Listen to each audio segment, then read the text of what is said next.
everyone, it's Maddie. And Amber. And we're Witches Talking Tarot. And today we're going to be discussing different solstice celebrations all around the world. For the winter. Right, it's not everything, obviously, because that would be like a crazy video. Right, but we're just like taking little snippets. Yeah, to kind of show the connection of everything, because we are all one. Do you want to start out? Yeah, I will kick us off with the Norse. Not everything that the Norse do by any means, right? But we're going to start off with the Norse because Odin and his wild hunt is very much reminiscent of some of our Santa Claus lore today. So for those of you who don't know the wild hunt lore from pop culture, the wild hunt is Odin and his 8-legged reindeer Sleipnir, who ride through the winter nights up in the Scandinavian countries with a host of fallen warriors and ghosts, and sometimes the fae entail, and witches who astral project into the fray. And anybody who is caught out after dark may get caught up in the wild hunt, and that is not good. It's not like Santa in this regard. If you spy Santa, you're just lucky. If you spy Odin in the wild hunt, you best hide. Yeah. Don't run, because you may be mistaken for prey. Right. Yes. Just hide. Right, just hide. But in addition to the wild hunt, the Norse also bring us a tradition of Yule trees, where they take an evergreen tree into their home to bring the winter, the nature spirits inside for the winter to keep them warm. They decorate the tree to make offerings to those nature spirits. Very much reminiscent of Christmas trees that I decorate this day. And in addition to the decoration of the Yule tree, they would keep the biggest log from that Yule tree. They would save it until the next year, and then they would burn it overnight during the night of Yule to keep that fire going and to help get through that darkest night. And I'm gonna bet keep demons at bay, because again, the veil is still thin. It's not Halloween, but the veil is thin in the winter. Right. So, very much so it was believed that the dead could walk amongst us, hence the wild hunt and the fallen warriors and things like that. But in a lighter, not as dark celebration of light, we have Saturnalia. This is the Roman tradition for the solstice. Yeah, literally. It's like basically a huge party. The entirety of Rome, and let's not be mistaken. When I say the entire, I mean the entire everybody. Not just the rich got to celebrate. No, right? no, not just the rich. Everybody. Poor people were given money, extra cash, to be able to give gifts and celebrate Saturnalia, which Amber had commented that that's the first Christmas bonus. Right? Thank you, Romans. You gave us the entertainment from the Colosseum and Christmas bonuses. But they really were. And different gifts they would give, for example, are lit candles for people to take to their homes to represent the returning of the light. They would decorate their homes in green trees and different things like that to bring to remind them that nature will soon return and be green. Yes. The light will return. And poor people were often given a seat at the head of the table, where the richer people would kind of take care of them and serve them in like a giving back, thank you for your service all year. Yes, Love exactly. That. That's awesome. It's really cool. Saturn, who is Kronos in the Hellenic culture, the statue is usually tied up because he's bound, of course, by Zeus. Right. So during Saturnalia, his statue would be unbound, and chaos would literally run amongst everyone during Saturnalia. Amok. Literally, a big fun party and drinking. Saturn running amok. Right, much lighter than the wild hunt, which is crazy because it was celebrated around the same time. Right, but it's just completely different cultures. Right. But at the same time, they're both celebrating the light with fire, and they're bringing nature inside to represent that continuous cycle. Let's take a look at the like nature aspect of it.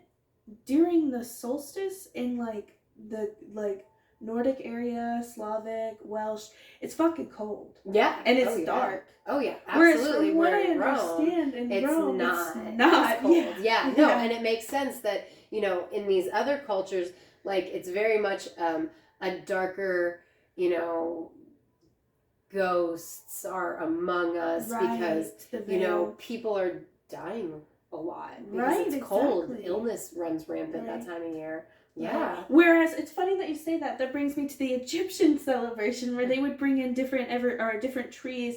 I believe palm trees. I'm not sure. Oh, that would make sense. Near the Nile, and they would decorate that as literally a FU to death, because life was returning. Love that. So where the Nordic or the Norse and the northern Europeans are like, we're cold and we're staying inside away from the danger. And the warmer climates are like, you. Yeah, like literally, you're not gonna be. You're not coming down here, you cold bastard. Right. But in the really cold part of the world, the Slavs, they celebrated something called Kaleida, or rather, their winter solstice celebration is referred to as Kaleida, and it is very much on that darker realm. It's very reminiscent actually of Halloween celebrations we discussed in our 5 Samhain history. You know, at Kaleida, pretty much all of the different Slavic regions have bonfires going, right? So like, you know, under any pantheon or any kind of, like even in the Scandinavian countries of the Norse, you know, each different region has different whatever, right? And the same is with the Slavs. You know, each different region, like the Russians celebrated slightly different than the Poles and then the Czechs and, you know. But at the same time, bonfires were like the one thing that was absolutely 100% present.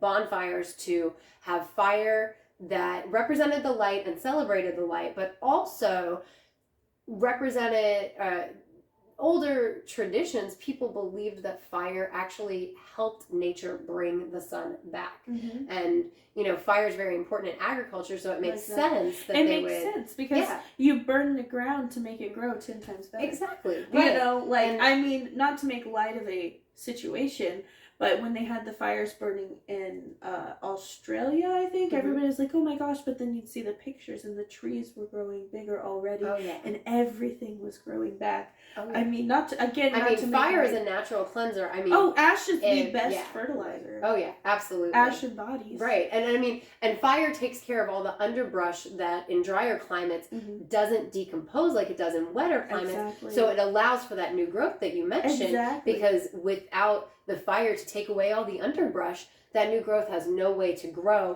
and you only have old forests instead of, you know, new a mix. Yes, exactly. So that was just an example. Yeah, sorry, we brought agriculture in. It's, you know, whatever, but you know, the bonfires were a huge portion of it in every Slavic culture as far as Kaleida goes. In addition to the bonfires, most of those regions, they would leave out a plate for the dead ancestors to eat overnight. Like Kaleida lasted, I think, 3 days. So they would leave out food at night for the ancestors so they could feel welcome and come, because they very much believed at this time of the year the veil is thin, and not only are the ancestors passing back and forth, but so are like demonic creatures. So the fire served a third purpose to keep those at bay. So in addition to the bonfires themselves, there would be celebrations that went along with Kaleida where men would wear wooden masks. And it was only men. Women were not allowed to participate. Like, they could be spectators, the men could go to their homes, but the women did not dress up like this. The men would put on masks, and they would they would act like demons so that the demons couldn't get through the veil. Oh my gosh. That was the idea. It was, oh, we're the demons. The demons are on this side already, so nobody else can come through. And they'd like mess with the bonfires. They'd fuck with the wood in the bonfires to try and put the light out. I bet it was super cringy. I bet some people are doing some weird shit. Right? Well, and like I thought it was really interesting that they would mess with the sticks in the bonfire, representing trying to put out the light, the demons trying to put out the light that was keeping the people safe from the demons. So I thought that was really interesting. Additionally, it's almost reminiscent of caroling. They would go door to door with burning sticks, dressed up, and like sing traditional Kaleida songs. And then the like people, Mary Load. I'm just gonna say that that weird horse thing. The Welsh thing, yes, right, yeah. But these guys didn't have a dead horse head on. They had wooden masks, but very much the same. Similar. Because people would give them drinks and food as they went house to house. Nice. So it was very reminiscent of Halloween things, but also Christmas things, because caroling, the Mary Load in the Wales area or the Welsh area, really. Really cool things that you can see, because also not only did the Slavs bring in evergreens, because Slavs love fucking trees, but also, I love this, I just learned it like over the weekend, Veles, who is the god of the underworld in the Slavic pantheon, he is, he throws the Budnik log into the fire for divination to see if you're going to have a good new year or not. That's awesome. Yeah. But we are running out of time, you guys. We do have to wrap up. So thank you for joining us. If you haven't already followed us on Instagram and Twitter, we're at Witches Talking Tarot on Instagram. We're at The Classiest Witches on Twitter. Yes. If you haven't already, like and subscribe. And if you like the content, visit our Patreon. It'll be in the description. Support us, please. Bye, Have a good everyone. night. Bye. Thank you.